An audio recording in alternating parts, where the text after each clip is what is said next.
Hey, how you doing today? Yes, once again, this is Eddie Boyd. I'm originally from New Orleans, Louisiana.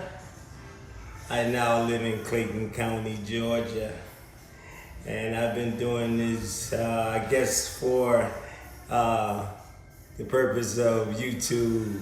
It's been the last few days my daily video vlog, if you will. Happy Breast Cancer Awareness Month. I'm wearing my pink. I got my Susan B. Komen inspired breast cancer awareness bicycle that I bought for my daughter some years ago. Yes.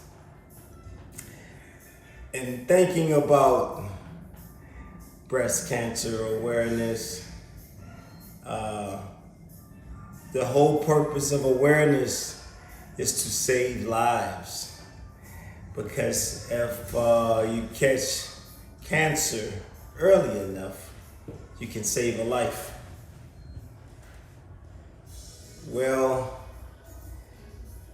I have survivors in my family of actually breast cancer. My brother's ex-wife is a breast cancer survivor. Big ups to her. She was able to catch it early, and she's still with us, and she's in, and actually her birthday is this month. Picture that. You know, sometimes life has signs, and you know, part of what I do when I have these vlogs. Today was the first time I wrote any notes or anything. I just let it come from here. And this morning I put on this shirt. It just happened. I originally bought the shirt for breast cancer awareness, and real men wear pink.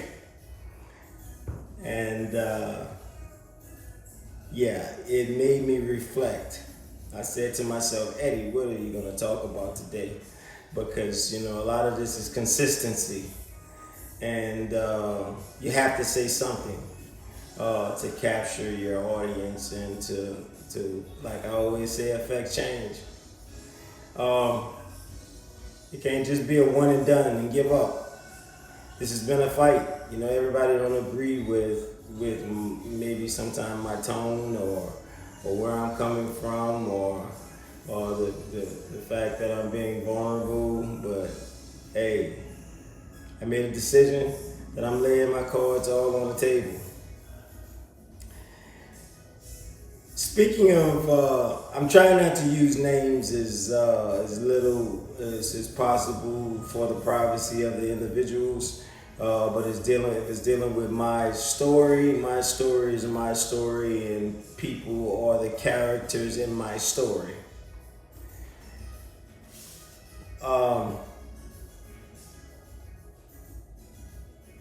Thinking about breast cancer awareness. You know, when October was designated as Breast Cancer Awareness Month, awareness is a beautiful thing, because what happens with awareness, it puts it on the front of people's minds. I'm pretty sure, I don't know the statistics, but I'm pretty sure more women, but men can get breast cancer also. But more people are taking notice to that lump that they may have on their breast, and seeing the doctor, seeking out treatment, and catching it early. With any cancer, it's all about catching it early. The earlier the stage, they have 1, 2, 3, 4. Of course, you know, the 4 is terminal. So the earlier you catch it, increase your survival rate. This thing about changing the culture is about awareness. It's saying, hey, there's a problem. We need to do something. And the more people realize that this is a problem, more people would get involved and possibly get on the train to try to change one at a time. It's just like eating an apple. You don't eat the apple whole. You eat the apple one bite at a time. I'm just trying to save one life. Because it starts with one life. If it saves many, beautiful thing. If it saves hundreds, if it saves thousands, but it all just starts with one.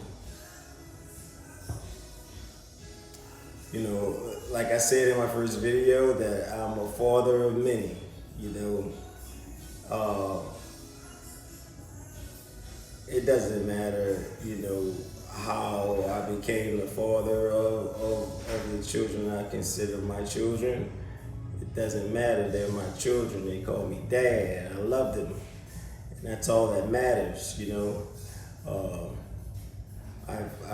you know, sometimes you can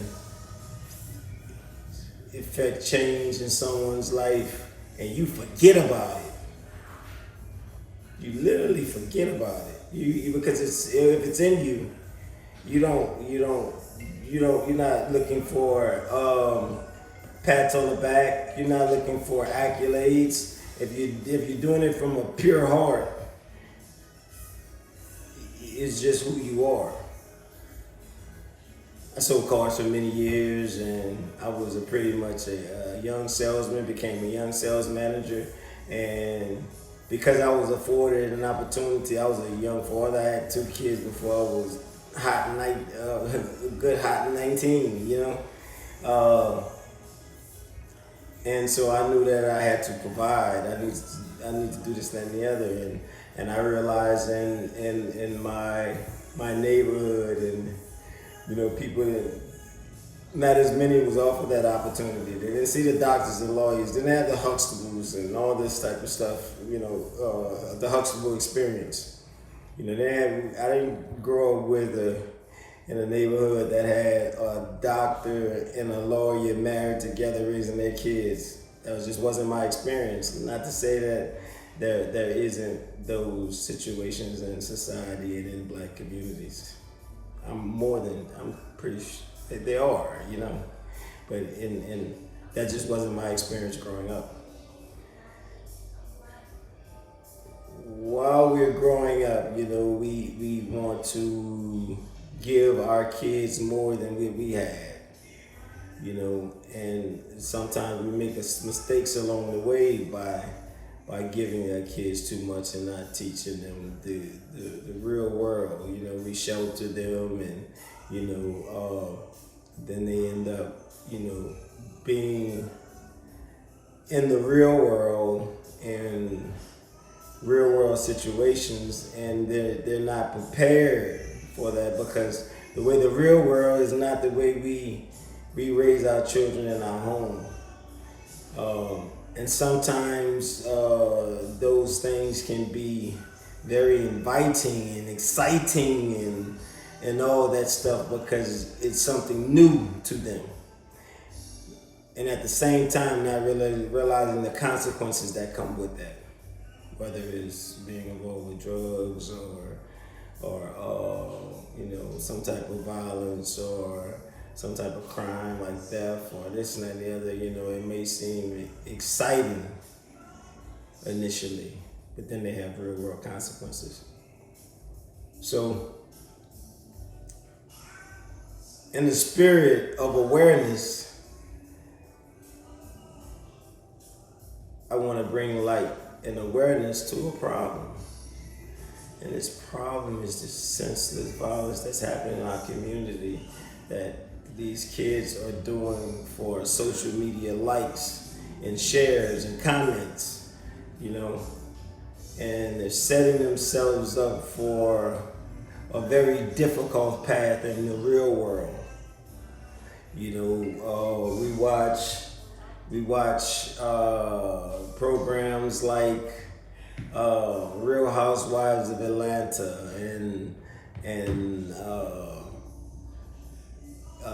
love and hip hop, and almost every single episode there's a fight or some type of conflict. And those episodes are some of the top. The reunion show. Give me an example. The reunion shows are things to watch because they're gonna have different parties and it's set up so conflict is a part of it. And we're the audience that's screwing kids up in the real world. Because the thing about it is, that set that they're on, they have security. They make sure nobody has any weapons. Nobody's going to be arrested. But you do that same thing with a video camera in the real world. There are real world consequences. If a weapon's available, somebody can end up dead. Weapon or not, these are weapons. You can end up hitting someone. They have an illness that you don't know, or they can fall, hit the edge of a table, and die. That's in the real world. Social media and reality TV not just screwed up the kids, it screwed up people in general, because it makes it so that this behavior is okay until a family member is involved and either lose their life or end up in prison. Music is not at fault. Social media is not at fault. Reality TV is not at fault. It may play a part to normalize some of these behaviors, but it's not at fault. I remember when I was younger, people used to say, and I grew up in the gangster rap era, and people want to use that and say that gangster rap made people do this and that and the other. No, gangster rap ain't making nobody do nothing. It's that it was kind of normalized. Then you have TV shows, movies like Scarface. I think Scarface had more effect on people and made them want to get into the drug game and live that life more than any reality TV, more than any social media, more than anything. But the difference is that all the things that I've named is entertainment. Reality shows are scripted. It might involve real relationships, and they're scripted. They're not just gonna go, because a lot of lives without having a storyline would be kind of boring. Most of my life is boring. But on social media, I put out what I want to put out. I put out when I those happy, fun moments, and do I put out when I'm upset with my family, or maybe when the washing machine breaks, there's a financial hurdle where I have to cross. No, I don't put all that out there. I put out the happy times, the good times, the stuff that people can learn, maybe giggle about. I'm a big Saints fan. I put out a lot of stuff about Saints out there. I talk trash. Homeless. I've actually ran across, stories in the media, real life stories where someone was at a game and decided that they didn't like the trash talk that someone else said. This story individually, specifically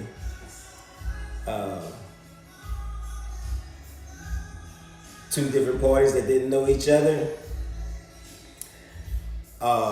Trash and love being talked. Some of it were kind of, to my understanding, some of it were kind of personal. One of the guys went to the car, lay in wait till the guys came out, and he shot those guys over a damn football game.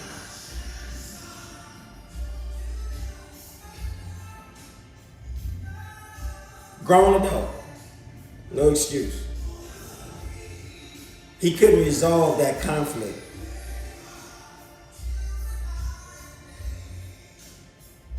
It's okay to walk away.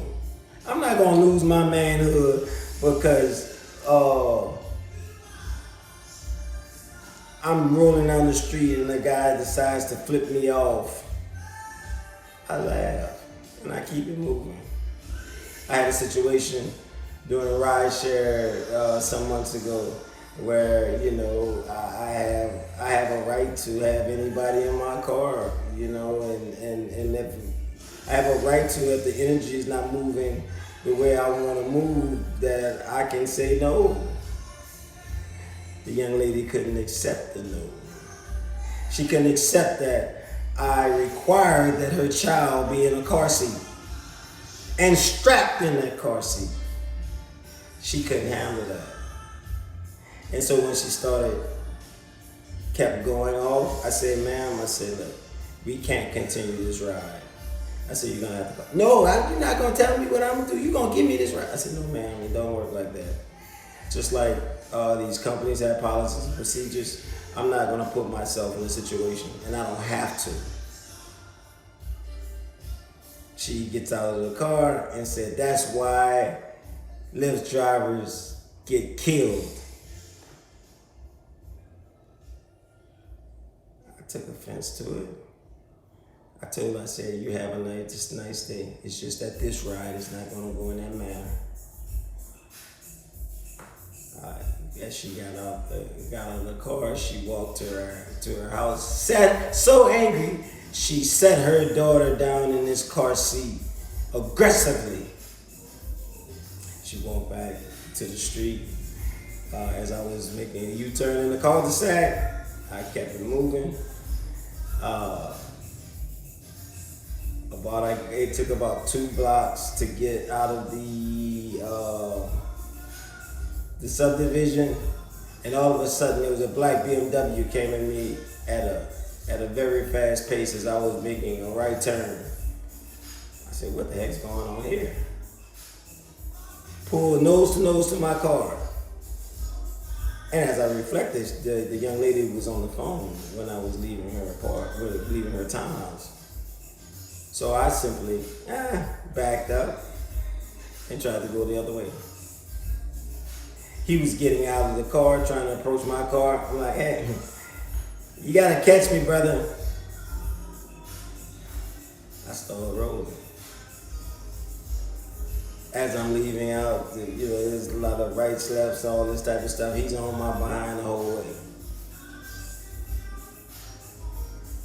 I called the police. I said, look, they got a guy, I'm not for this road rage type of deal. He's following me, chasing me everywhere it goes, this, that, and the other. And look, it's a dangerous situation. I actually put my GPS to the nearest police station. So if you're gonna follow me, yeah, we're gonna resolve this. We're gonna resolve this at the police station. That I don't want anybody to get arrested, no. But I'm not gonna live my life being in danger, or you threaten my life. It was me calling for backup. It was in an area that I wasn't familiar with. And I wasn't allowed somebody, because they mad because I didn't give them a ride, that you want to do me home or take my life. I'm too old for that. There's too many people in my life that depends on me.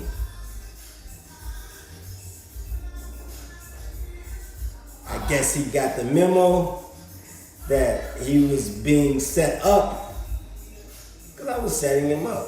I was, if you want to do this, hey, we're going to do this in my arena. I wanted to think smart. not get out the car because of my manhood and want to face to face address a situation. I don't know what he had in his car. I know I didn't have a weapon. Glad I didn't, because sometimes having a weapon can change the way you think. You know what I mean? See, I'm not about to do this today. Tomorrow either if it happens. But that goes from conflict resolution class that I was in years ago. I was in a situation, I'm not gonna go totally into it, but I was in a situation whereas I wasn't the aggressor, but I was put in a situation. So I'm going to these classes. The guy said, look, I don't really think you're supposed to be here. He said, but you know what? There's something that we all can learn. You know, getting my accreditation, I've learned something and used those tools for me and my family. So since we have this time here, let's learn something. And we can learn something together. He said, if you can go back to that moment and think about just Eddie, a decision that Eddie could have made differently that wouldn't have you here with me today. And I thought, you know, because first thing you think about, hey, I'm not wrong. I ain't have no responsibility. I didn't cause this to happen to me. But that's that critical thinking. I thought, I listened to his question and I gave it serious thought. And when I thought about it, that light bulb went off. And I did make a bad decision. That affected me. When someone called me, after I was already told that the person was on something, not on something, you know, like on drama, I was warned. When the person called me, I answered. And the way the place was situated, had steps here and a door here.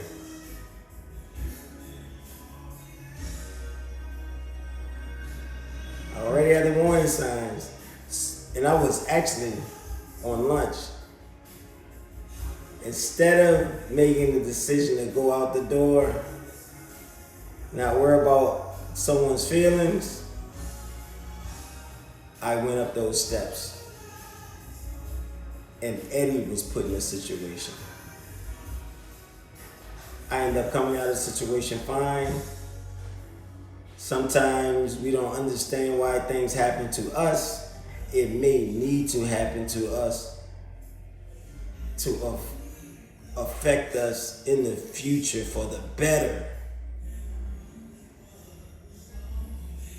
And that's what that had, because I remember it like yesterday. I shared that story with people. Say, hey, we always have a decision, just like the road rage situation. You know what I mean? You have a decision either to keep going or get out your car. Some things is not that serious, but then you can end up being injured, maimed, or you may even take the life of someone else. Even if it ended up being a stand your ground situation, you have to live with the fact that you took another life, and that might not be you. That you can handle that type of situation. I know I can. I was talking to a good friend of mine the other day, and she was telling me that after I was sharing my story and my mission, she doesn't even have any kids, you know, but you can learn something from everybody, you know. And she was telling me that she had a family member that was in a bad situation like that, you know, was dealing with an ex-girlfriend, and the boyfriend moved on, and the brother was in his brother's car that was in the relationship with her. Some family member rolled up on him, thought they was rolling up on the brother, but the actual innocent party, they ran up on him and he had to fire. one dead. When the firing started, that initial turn, the bullets are quick. So the one that was coming at him, that was murdered, he didn't get charged with that murder because he was standing his ground, he was defending himself. But the one that turned, he got charged for that. Never had been in trouble before. The gun just happened to be in the car.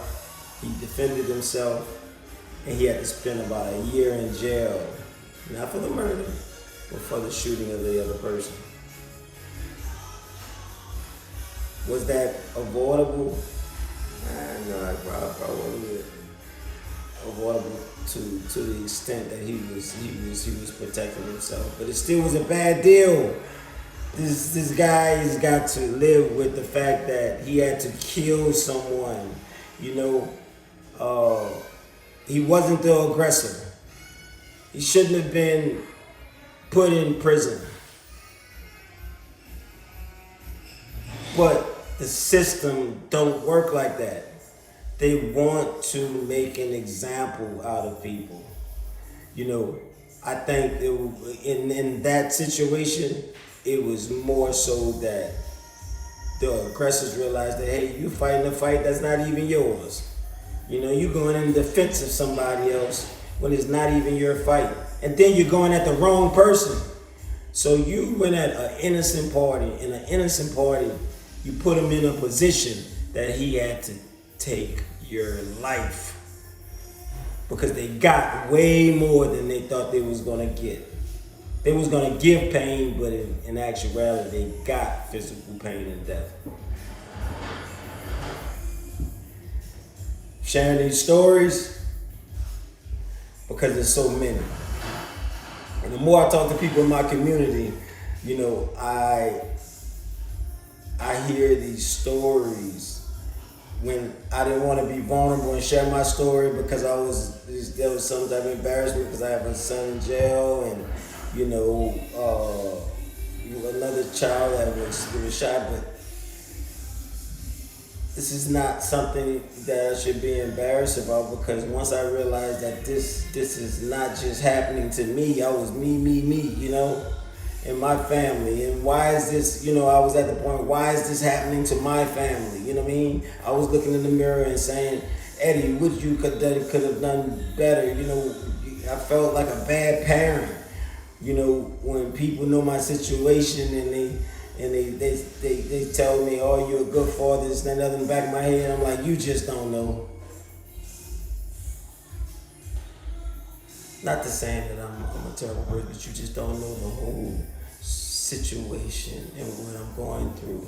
And sometimes I feel, because of these situations, I feel like a failure as a parent because why didn't I do anything to prevent these situations from happening? We want to give our children better lives than we have, but the size of our house is not going to give them better lives. The stuff the material stuff that we buy them is not going to give them a better life.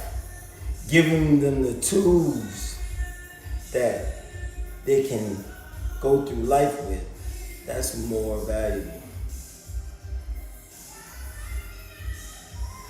I didn't realize I grew up in a poor community till Katrina, till I was told on TV.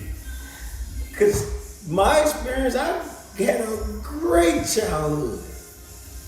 But then I'm watching on TV how people were saying that how impoverished my community was because it was the Lower Ninth Ward was the hardest hit area in the city, and speaking of us in a negative connotation, and I didn't understand. But to look back on all the death of friends of mine that I have lost, friends that have spent decades in prison for either mistakes or a few of them for crimes they didn't commit. I have a friend that's been in jail for 30 years for a crime he didn't commit. Everybody in the neighborhood knows. And I talked to him, like, I said, anything that you could change, just passing on that lesson. And he's a great person. Hadn't changed for 30 years, right? As far as being that jovial, comedic person, he hadn't changed. His body has been locked up for the last 30 years, but his mind hasn't. And that's a beautiful thing. He wasn't broke. He didn't allow it to break him mentally. Like I shared that my daughter was shot in the previous video, and I said she made a full physical recovery. It has nothing to do with having the thought of someone shooting her. My 15-year-old was, when she was attacked at school, she was okay physically, but the days after that, she was paranoid that someone else would attack her again, and she had never been attacked before. We need to change the thinking of these kids.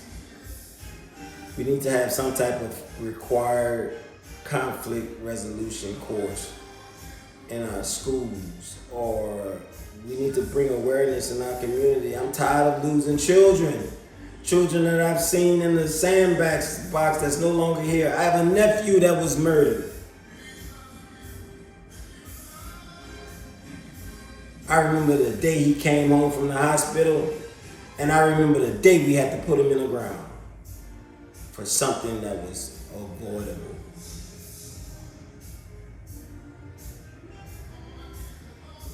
Like I said, this is all about bringing awareness. I don't have all the answers.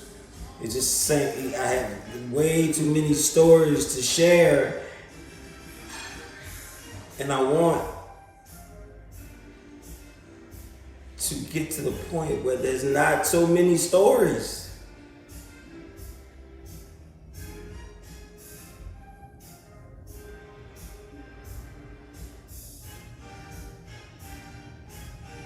I pause because thinking of the pain of seeing a child be born or a newborn, and seeing that same child you have to bury, not because of illness like cancer, because at some point we all gonna have to move on from the earth as we know it. But it's trying to avoid the deaths that can be avoided.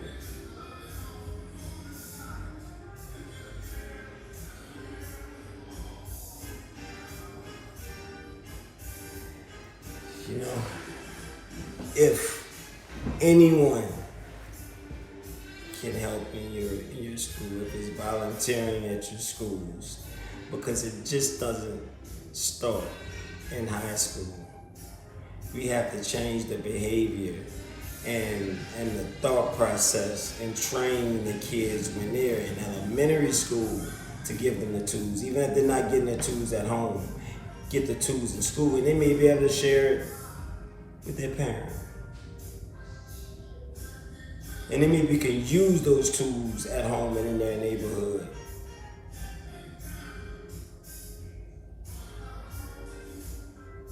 It's time for this to stop. Once again, I'm Eddie Boyd. I thank you for listening to my story.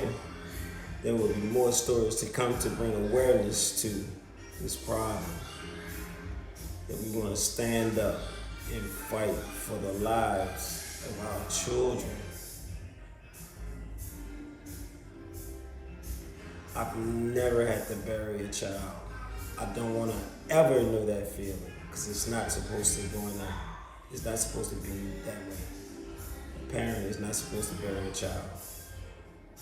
I have a brother and a sister that knows that pain. I hope I never know that pain, but I know the pain of almost losing a child. Losing a child to prison. And if I could avoid your child from heading that same path, I'll be willing to have the same conversation with them.